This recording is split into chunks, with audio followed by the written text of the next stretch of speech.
These people are looking for some help. Welcome back, Troglodytes, to your daily dose guitar information, the Trogly's Guitar Show. I like to lurk in Facebook groups because sometimes people post some really cool guitars, or they ask a question that I think might be a good topic for the show. Tonight we're going to answer a couple of these. So let's start with Dale's Tale here. He came across this very unique Les Paul in one of his local pawn shops. It had a $3,000 price tag on it, but they offered it to him for half. Just because they can't sell the thing, and he's the only left-handed player that they knew. He had thought about making them another half offer, but at the end of the day, he thought it was fake, so he went home empty-handed. Because he knows he can buy a Gibson for only $300. So what say you? Leave your answer down in the comments. Here's our serial number. Here's a good look at the top and the back. And now, your answer.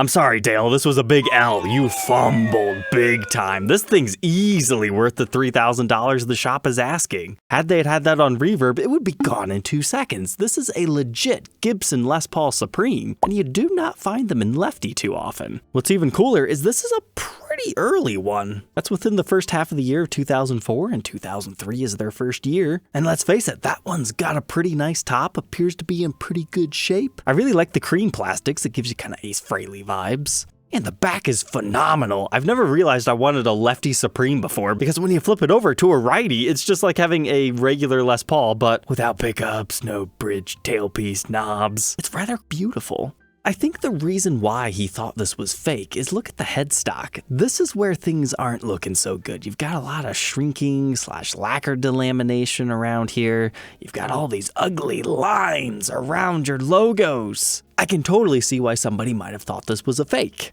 Sadly, that's how you know it's a real Gibson. They develop those lines. Rather than missing out on a deal, I had to learn that the hard way through the SNAKEPIT tale, which you can check out in this episode if you happen to have missed it. It's just part of their whole sandblasting technique. It is what it is. But a few of the commenters were saying, why is that truss rod looking weird? Well, it's a lefty. It would be within their perspective, so that makes sense to me. I saw some guys questioning the spacing of the tuners. They look about right. Gibson's not perfect themselves. But to be fair here, there are so many fake Supremes. But what you want to look for is the evenness of the knobs. Straight up and down, they should line up just fine. If you zoom into your bridge, if you have slotted studs, you should be suspicious.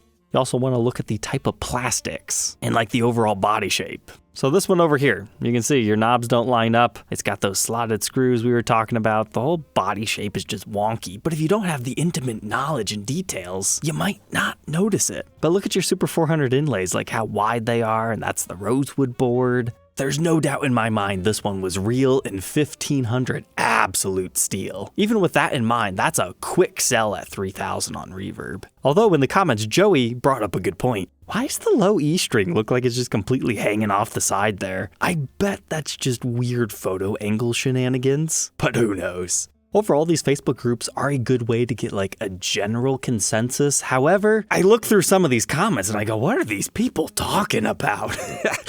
Question number 2 is Sergio here. He has a local luthier who's selling him a vintage Gibson SG, and he wants to know if it's real or fake. So let's go ahead and take a look-see here. Alright, everything I see so far tells me it's probably late 60s with this heel style. And now we want to check out that headstock, see if there's a serial number and it's not like some sort of a knockoff. It's got the tuner styles of like a junior, one of those strip styles. That's why you don't see one here, there, and there. They've just got it spread out. Now we got it flipping around here. And all right, so that looks like some sort of a special. This is the reason I saved it and wanted to talk about it. It's very common for these things to get cracks by the output jacks or the knobs. I suppose it could happen to the toggle switch, but what somebody did to repair it was they just sliced a chunk out of it and redid it. Oh, okay, that's kind of cool. I like it. Under a refinish, you wouldn't be able to tell. This definitely looks like it would have started life as one of the bat wing guard ones. And a lot of commenters were saying, there's no inlays on the board. There's no inlays on the board. Well, if you go back here, you can see where they used to be. Somebody's just filled them in. Judging by somebody wanting to do this to the guitar, I mean, it makes sense they would customize it further. Now we get to the headstock. We can see it was one of the pantograph logos that just fell out. Probably 69-ish. Truss rod looks good. I don't know. Now I'm starting to second guess myself. Did somebody replace the fretboard? Because not all of them have that filled in looking gunk, and those weren't perfectly centered. That definitely raises the question, did it maybe start life higher end as a standard? But if we go back here and look that it originally had the Wraptail studs, that tells us it has to be a special. Now you could be like, well, maybe it was a junior and they just happen to have that. Then we can go back to our headstock and say, no, it's got the mother of pearl logo. So most likely, probably would have looked like this brand new. Here you can see that heel style we were talking about. Thankfully, the serial is still there. It's just hard to see.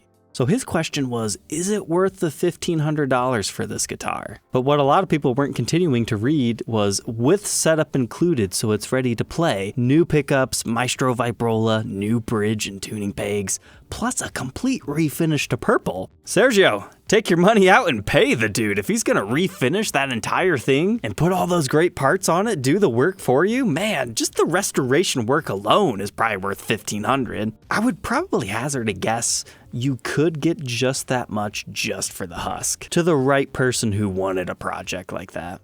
But here's a little bit of an easier one. Alexander found a Gibson Les Paul Standard 60s marked demo, and he didn't really know anything about it, but the guy says it was used in store as a demo. Is this legit? What's throwing him off here is the demo stamp is gigantic. However, if you're a regular viewer of my show, you know all of Gibson's demo shop guitars get stamped demo. Basically a factory second. They had a small blemish somewhere, so they're gonna sell them off. However, if you're a really long-time viewer of the show, the European demo shop actually had a very large demo stamp for their guitars that they would use in their showcase. So normally, a guy saying it was used as a store demo just because it says demo on the back would be incorrect. But in this case, I think he actually is correct. Or it was just originally in the European demo shop, and if you look up here, that looks like something outside of the United States where it's for sale. So completely legit. But yes, usually they are small.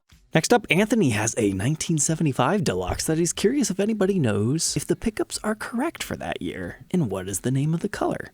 Okay, so we can confirm it is a 1975 Deluxe due to the decal style serial number. So these are an oval decal. The very earliest ones are leading with the 99. That tells you it's a late 1975. The next year switches to 00 for 1976. And then for about the first half of 1977, they have 06. Before finally coming out with that perfect year, day production number sequence. So we're good so far, but I do note we have had at least 3 sets of tuners on here. The original Klusons, somebody put the cheapy knockoff crappy style tuners on it as well. And now we've got the very nice Schallers on here. Now looking here, nope, not the original pickup. So a Deluxe, what makes a Deluxe is the fact that you got the mini humbuckers. Now it's very common back in this era for people to ream them out for full-size humbuckers because that's what people wanted. However, just because your serial number says Deluxe does not mean it's not one of the factory ordered humbucker Deluxes. You know, the standards before the standards came back. We probably should say inconclusive. We need more information. But something about the spacing doesn't look right. It was probably routed. Or if it is a factory humbucker Deluxe, somebody has at least removed the pickup covers. And this finish is called Tobacco Sunburst. Now it's been heavily faded. You can tell because it's a little bit darker right here. Tobacco Sunburst is when you have a brown border and kind of more of a yellowish one. Vintage Sunburst is when you have the black border with the yellow in the center. They're very similar. Even I mess them up sometimes, but most people just call them absolutely beautiful and only sell them if they really have to. Otherwise, it looks like, yeah, this is definitely a routed Deluxe because somebody changed the Deluxe truss rod cover to hide it. But cool guitar nonetheless. And now we need to learn about 90s Gibson history. So Doug needed help identifying this Les Paul with a shark head that's a double cut, and he can't find any serial number in the database. He thinks it might be a prototype. This, my friends, is known as the Les Paul DC Pro. We've documented a few on my show. They came in a few different varieties. You had the Wraptail P90 version, as well as the dual humbuckers with the Nashville-style bridge and tailpiece. So this is one of those in kind of the honeyburst-like finish. Master volume, master tone. They've got the 24 frets. And then this is known as the snake headstock, because it's like a cobra rearing up. It's a strange name, but it is what it is. What this headstock accomplishes is straight string pull. They're basically trying to compete against PRS. If you did a little whoopity-woo right here, it would look like a PRS headstock. There's a few different signature models that utilize it, otherwise it's just a relic of the past. But going back here, reading the serial number, yeah, if you try to plug this into Guitar Data Project or anything, you're not going to get anything. This is 90s custom shop style, so you can tell it's 1997, and then the rest is some sort of a production number. Usually, they're not that long. Like, for example, this one's from 1998. But since this is a production number, it looks like they might just start with 9, because sometimes they'll use that as a model designation. Because if we go to my blue one, it also has a second 9. Just like that. So to recap here, this will tell you the year, 1997. This is just a leading digit model. And then the reason why this one has an additional one is its production 1779. After it went 999, it rolled over into another digit. That's why it's all together. So 1997, not a prototype in the slightest. Somebody's replaced your tuner over here. Cool guitar. You don't see them all the time.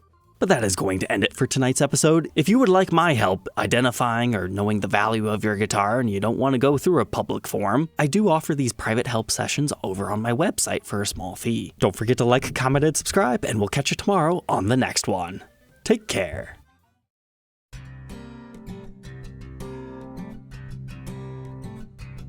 If you enjoyed tonight's episode, consider subscribing. I post videos like this every day, and you might even enjoy this next one.